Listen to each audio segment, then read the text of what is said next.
Hello friends, आपका स्वागत है हमारे चैनल पर। मेरा नाम है ध्रुव और आप देख रहे हैं द लर्नर्स कम्युनिटी। आज की वीडियो में हम बात करेंगे बीए प्रोग्राम फर्स्ट सेमेस्टर के संस्कृत सब्जेक्ट के बारे में, जिसका नाम है एडवांस नीति लिटरेचर इन संस्कृत संस्कृत ए। ये आपका यूनिक पेपर कोड है, आप देख सकते हैं। अगर आपके पास भी सेम यूनिक पेपर कोड है, मतलब ये वीडियो आपके लिए ही है। ठीक है, तो आज की वीडियो में हम इस सब्जेक्ट के क्वेश्चन पेपर को देखेंगे। ये क्वेश्चन प्रीवियस ईयर का है, तो आपको थोड़ा आइडिया लग जाएगा कि किस किस टाइप से क्वेश्चन आ सकते हैं। ठीक है, ये यूनिक पेपर कोड है, आप चेक कर सकते हैं। यूनिक पेपर कोड के अकॉर्डिंग ही आप वीडियो को देखिए। अगर आपके पास भी सेम यूनिक पेपर कोड है, मतलब ये वीडियो आपके लिए है। 2 घंटे होंगे, 60 नंबर का आपका पेपर होगा। ठीक है,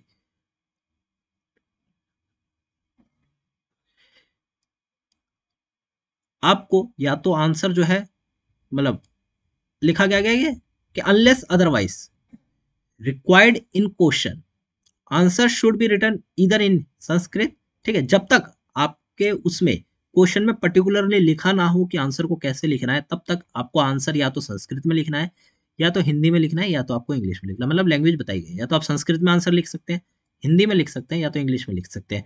ठीक है, but the medium should be used through out the paper. अगर आपने हिंदी में लिखना पेपर चालू करा है, तो आपका जो मीडियम होगा वो पूरा पेपर में हिंदी ही होगा। ठीक है, ऐसा नहीं है कि आपने कोई क्वेश्चन हिंदी में कर दिया फिर आपने आगे बढ़ के इंग्लिश में कर दिया। ठीक है, देखिए लिखिए, अन्यथा आवश्यक ना होने पर प्रश्न पत्र के उत्तर संस्कृत या हिंदी या अंग्रेजी किसी एक भाषा में दीजिए, परंतु सभी प्रश्नों का माध्यम फिर एक ही होना चाहिए। ठीक है, या तो आप संस्कृत में दे सकते हैं अगर आपको संस्कृत में लिखना आता है, या तो आप हिंदी में दे सकते हैं, या तो आप अंग्रेजी में दे सकते हैं। क्वेश्चंस की बात करते हैं, तो यहाँ पे हम क्वेश्चंस को देखते हुए चलेंगे। पहला पूछा गया, निम्नलिखित में से किन्हीं दो पर प्रश्नों के उत्तर दीजिए। ठीक है, आपके दो क्वेश्चन है, 15-15 नंबर के दो क्वेश्चन है, 30 नंबर का आपका क्वेश्चन नंबर 1 तैयार हो जाता है। Answer any two of the following.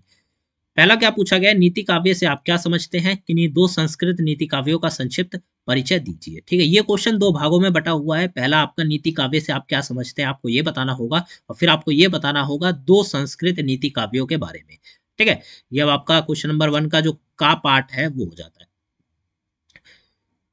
खा पार्ट में आपसे पूछा गया है कि हितोपदेशे के अनुसार उद्यमने ही सिंधिते करणे न मनोरथे की समीक्षा कीजिए। ये एक स्टेटमेंट दी गई है। ठीक है, आप इस स्टेटमेंट की आपको क्या करनी है, यहाँ पे समीक्षा करनी है।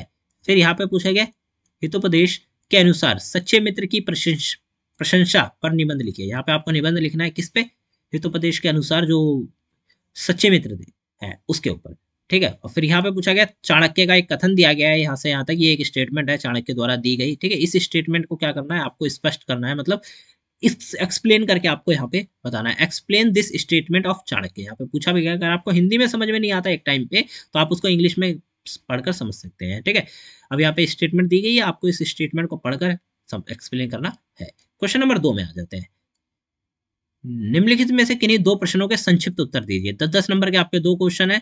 ठीक है, 20 नंबर का आपका टोटल क्वेश्चन हो जाता है। क्वेश्चन नंबर 2, यहाँ पे क्या लिखना है, शॉर्ट आंसर लिखने हैं आपको किन्हीं दो पर। चाणक्य के अनुसार जीवन की समस्याओं के समाधान में किन 5 वस्तुओं की महत्ता आवश्यकता है।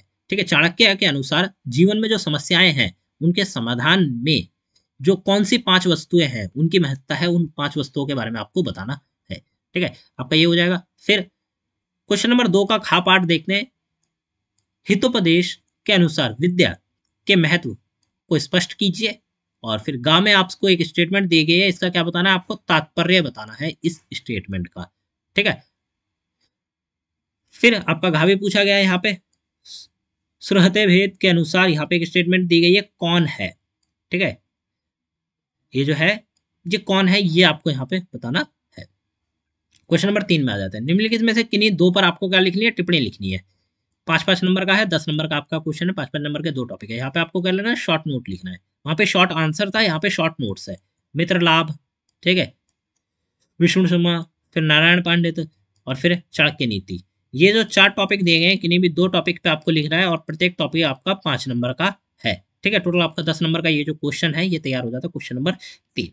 सेम पैटर्न आपके एग्जाम में भी फॉलो होगा, बिकॉज ये प्रीवियस ईयर का क्वेश्चन पेपर है।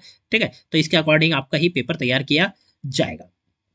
आई होप जितने भी क्वेश्चंस हमने इस पेपर में दिखाए हैं, आप उन सब क्वेश्चंस को एक बार प्रिपेयर कर लीजिए। आप लिख के नहीं करेंगे, बट आप उनका आंसर जो है एक बार अच्छे से याद कर लेंगे, तो आपके लिए ईजी होगा कि अगर इसमें से डायरेक्ट कोई क्वेश्चन आपके एग्जाम में आता है तो आप उनका आंसर इजीली बना पाएंगे। ठीक है, डिस्क्रिप्शन बॉक्स में आपको लिंक दिया गया है हमारे ऐप का, ऐप को डाउनलोड कर सकते हैं। ऐप का नाम है the learners community DUSOL। App काफी हेल्पफुल है आपके लिए। ग्रेजुएशन खत्म होने तक ऐप आपकी हर तरह से हेल्प करेगा, बाकी सब्जेक्ट्स में भी और इस सब्जेक्ट्स में भी। ठीक है, मिलते हैं अगली वीडियो में। Thanks for visiting on my channel guys.